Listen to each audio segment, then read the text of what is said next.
Alright, magandang araw po sa inyong lahat mga ka-review at welcome back dito po sa ating munting channel Pinas News Review, kung saan re-reviewin po natin ang mga mahalagang balita dito sa Pilipinas. Mga simpleng komento sa mga issue dito sa Pinas. Yan mga ka-review natin, no? At eto nga, kapapasok lang, nako, grabe ang pananira ng China sa Pilipinas. Pangkalahatang tahimik ang eleksyon. Yan mga ka-review natin patungkol po riyan. Ang ating bibigyan ng reaksyon, komento at kritisismo kung meron man po, no? Pero bago po ang lahat, kung bago ka pa lang at di pa po nakasubscribe sa ating munting channel, please don't forget to subscribe. At i-click na rin po ang bell notification para updated ka po sa lahat ng ina-upload sa ating reaction video. Yan mga ka-review natin. At huwag din pong kalimutang mag-subscribe, kaya malakanyang watch yan mga ka-review natin, no? I-like na rin po natin yung kanyang video. Yan, nasa description po ang full video link ng balitang ito. Subscribe nyo na po, malakanyang watch yan mga ka-review natin. At eto na, huwag na po natin patagalin, sama-sama at sabay-sabay po natin pakinggan, panoorin at bigyan ng reaksyon ang balitang ito. Eto na po. Po yung ating topic ngayong umaga. Naku, grabe. Ito, pwede nyo itanong sa inyong mga kababayan, sa ating kababayan at sa inyong mga mahal sa buhay na nakabase sa China. Alam ba ninyo dahil alam niyo man yung Chinese communist government, di ba? O yung sinasabi na hindi sila komunista pa rin ang dating. Na-influensyahan ng kailang gobyerno o kailang mga mamamayan gamit ang social media at media sa China na talagang masamang-masama, pinasasama ang imahe ng Pilipinas sa buong China at ang Pangulong Marcos. Grabe po ang paninira, pati yung dating Pangulong Ferdinand Marcos Sr. idinamay na ng paninira ng mga social media at ng media at ng mamamayan ng China sa buong bansa nila. Kaya alam niyo, bilyon ang tao dyan. Grabe po talaga, no, mga ka-review natin itong China, ha? Pinapakalat talagang masama ang Pangulong BBM, no, mga ka-review. Hindi pa talaga sila nakokontento, no, mga ka-review natin dito sa kanilang mga ginagawa dito sa West Philippine Sea, kung saan nga diba, tinataboy nila yung mga mangingisda at binabangga nila yung ating mga resupply boat, PCG at Navy, mga ka-review natin. Bukod dyan mga ka-review natin dyan sa mga ginagawa nila ay mayroon pa pala itong ginagawang paninira, no, dito sa kanilang bansa. Talagang ipinapakalat po sa kanilang bansa na masama ang ating Pangulo, no? Masama ang imahe ng ating Pangulo. No, kaya itong kanila namang mga tao, mga ka-review sa China, mga Chinese, no, mga ka-review natin, talagang nabi-brainwash na mga ka-review natin, no, ng kanilang pagpapakalat ng maling impormasyon, no po, mga ka-review natin. Hindi lang natin lahat maintindihan ang kanilang mga lingwaheng ginagamit dahil Chinese ang kanilang ginagamit, pero sa mga news na lumalabas na mayroong mga sa interpretation ng mga Pilipinong nakakaintindi sa mga ginagawa ng China, massive po. Parang lumalabas, talagang inimpluwensyahan ng People's Republic of China, ng kailang gobyerno, ang kailang mga mamamayan, masama ang Marcos, masama ang Pilipinas. May akusasyon pa silang ibinenta na raw ng Pilipinas, ang Pilipinas daw ibinenta na sa Amerika. Wow! Ano ibebenta? Hindi talaga nila iniintindi ang international law, independent foreign policy, at saka po yung mutual defense treaty. Lahat yun wala sa kanila. Kaya yung malalim na relasyon between Amerika at Pilipinas, pinapalabas ng Chinese government at ng kailang mga media, social media, sa kailang mga mamamayan at sa buong mundo na kailang mga mamamayan na ang Pilipinas ay ibinenta sa Amerika. Maling-mali po yun. Kaya huwag tayong palinlang. At pati po yung mga dating kaso, dating issue sa mga Marcos, hinuhukay ng Chinese media at social media. Sinisiraan. Nakakatawa lang itong mga Chinese mga ka-review natin, no? Kung dito nga sa Pilipinas, hindi umubra yung paninira nila sa Marcos, mga ka-review natin, doon pa kaya na napakalayo ng China, no, mga ka-review.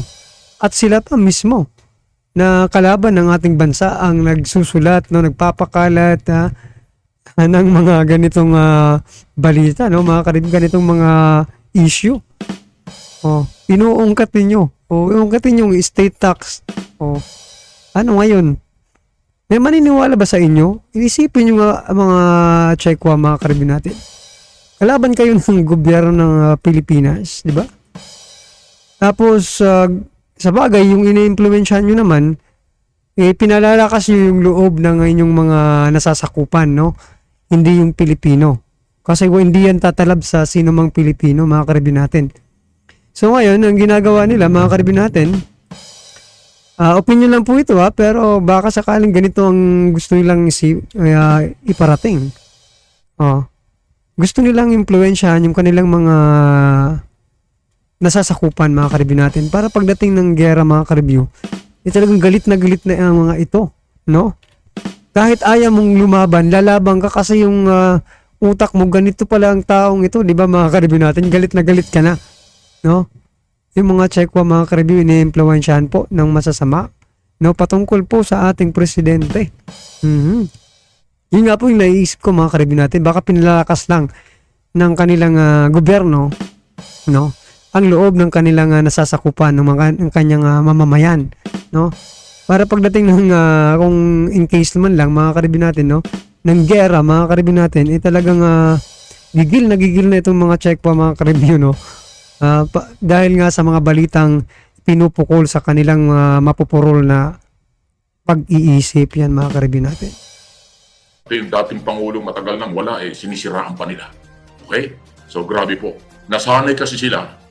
Ito ho yung totoo yan. Okay, magagalit, lalo na po yung mga taga-suporta ni Duterte. Nasanay po ang China nung ang Pangulo ay si Duterte, na lahat ng gusto ng China ay kanilang nagagawa sa West Philippine Sea. Kaya puri nila. Gustong-gusto nila si Duterte. Parang maswerte sila dahil nagkaroon tayo ng Pangulong Duterte na nagawa ng Chinese government at ng kailang mamamayan ang kailang gusto sa West Philippine Sea. Kaya sikat na sikat yung Duterte sa China dahil kakampi. At ang piling ng China, kakampi nila si Duterte o kinakampihan sila. Okay? So ngayon, nung nagbago ang administrasyon noong 2022, nailagay nga si Pangulong Marcos ng taong bayan, nagbago at dahil pumosisyon na nindigan, ipinaglaban ni Pangulong Marcos ng Military at Department of National Defense ang teritoryo ng ating bansa. At hindi ho ito pwedeng makuha ng kahit sino. Yan ang paninindigan ng gobyerno. Aba, nagalit na ang China.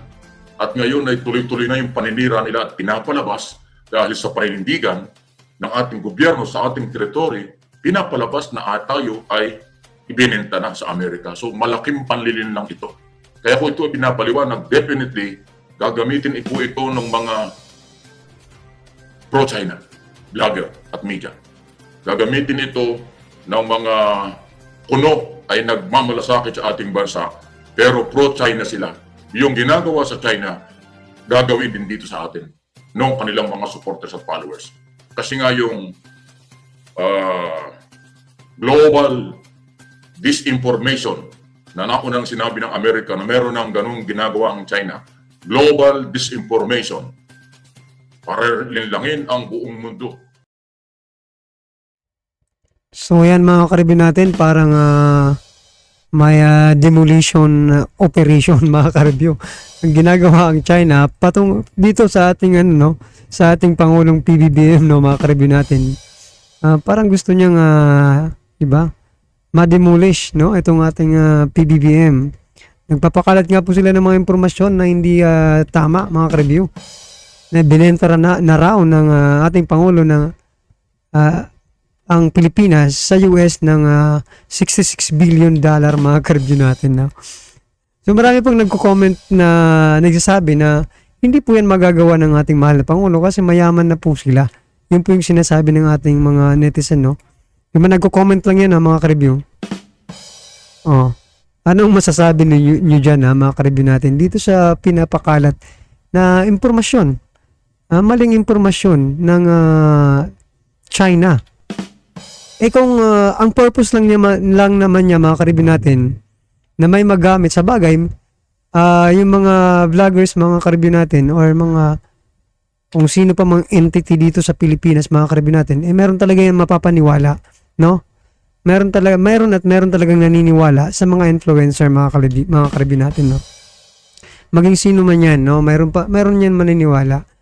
So, kung ikaw isang Pilipino mga ka-review natin na nakapanood ka po ng ganitong klaseng balita na ang ating Pangulo daw di umano mga ka-review natin, sabi ng China ay ibinenta na ang Pilipinas sa halagang $66 billion mga ka-review natin. Ikaw po ba ay maniniwala dyan sa sinasabi ng China? Unang-unang, China po ay galit po sa Pilipinas. No? Kaya lahat po ng paraan ay gagawin niya, no? Masiraan lamang ang ating bansa. Sa kanila, no? Sa kanilang lugar siguro mga ka-review. Pero sa Pilipinas, malabong mangyari yan. Kasi nga po, tapos na, ipinukol na po lahat ng, di ba? Ibinato na lahat ng issue nung nakaraang eleksyon mga ka-review natin. At yun po ay nalampasan ng ating mahal na Pangulo mga ka-review natin. Kaya ano pa ang inyong China? Ano pa ang inyong ibabato? Binato na lahat ng eleksyon. Kung magbabato ka ngayon ng kung ano-ano, repetition na lang yan mga ka-review natin at wala na po yung tama. Hindi na po masasaktan, no? Ang sambayan ng Pilipino sa anumang sasabihin mo or hindi na sila maniniwala sa kung anumang sasabihin ng China sapagkat mga ka-review natin napatunayan rin naman po ng mga Marcos na, di ba? Kung ano man yung issue yan, wala naman talaga, di ba?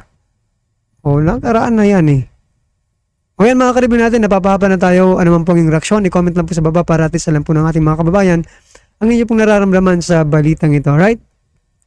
Alright mga ka-review natin, kung bago ka pa lang at di pa po nakapag-subscribe sa ating munting channel, please don't forget to subscribe at i-click na rin po ang bell notification para updated po kayo sa lahat ng ina-upload sa ating reaction video. Yan mga ka-review natin, no? At wag din pong kalimutang mag-subscribe, kaya Malacanang watch yan mga ka-review natin. Nasa description po ang full video link ng balitang ito. Subscribe na po kayo. Malacanang watch yan mga ka-review natin. Maraming salamat po.